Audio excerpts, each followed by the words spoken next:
আসসালামু আলাইকুম ভিউয়ার্স, আমি আজ আপনাদের বার নির্ণয়ের সহজ পদ্ধতি দেখাবো। একটি বিভিন্ন চাকরির পরীক্ষায় বার নির্ণয়ের অনেক প্রশ্ন আসে, তো কিভাবে আপনারা বের করব তার একটু উদাহরণ দেখাবো আজকে। সাপোজ যদি কোনো প্রশ্ন থাকে, আজ শনিবার হলে 94 দিন পর কী বার হবে, এরকম একটা প্রশ্ন আমি নিলাম উদাহরণস্বরূপ। এখানে যে বারে থাকুক, অন্য কোনো বার থাকতে পারে। সাপোজ এটা আমি দেখাচ্ছি, এটা শিখতে পারলে সব কিছু শিখতে পারবেন। আজ শনিবার হলে 94 দিন পর কী বার হবে। তো প্রথমে আমরা কি করব, প্রথমে আমরা জানি এক সপ্তাহ সমান কি 7 দিন, এটা তো আমরা সবাই জানি। তো আমাদের যে দিনটা দেওয়া থাকবে 94, যে দিনটা দেওয়া আছে 7 দিয়ে আমরা 94কে ভাগ করব। ঠিক আছে, যদি দেওয়া থাকে 99তম দিন কী বার হবে, তবে 99 দিয়ে ভাগ করব। 7 ভাগ 94, 7 9 ভিতরে একবার যায়, একবার থাকলো 7, মাইনাস করলে 7 কত হচ্ছে 9 হবে, কত হলে 2, 4 4 চলে আসলো। তারপর 7 14 ভিতরে 24 ভিতরে কয়বার যায়, 3 7 21, 3 7 21 হলো 3 বার।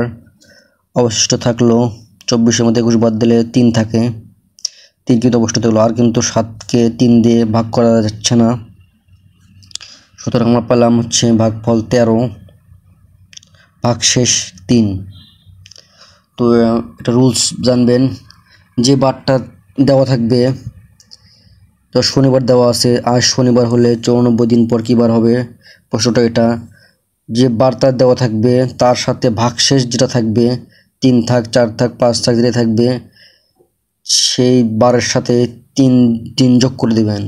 দেওয়া আছে শনিবার, শনিবারের সাথে আমরা 3 যোগ করে দেব, বা অবশিষ্ট যে সংখ্যা থাকবে সেটা আমরা যোগ করব। তো শনিবারের সাথে 3 দিন যোগ করলে শনি, রবি, সোম, মঙ্গল। তো মঙ্গলবারে কিন্তু অ্যান্সার হবে, এটাই কিন্তু অ্যান্সার।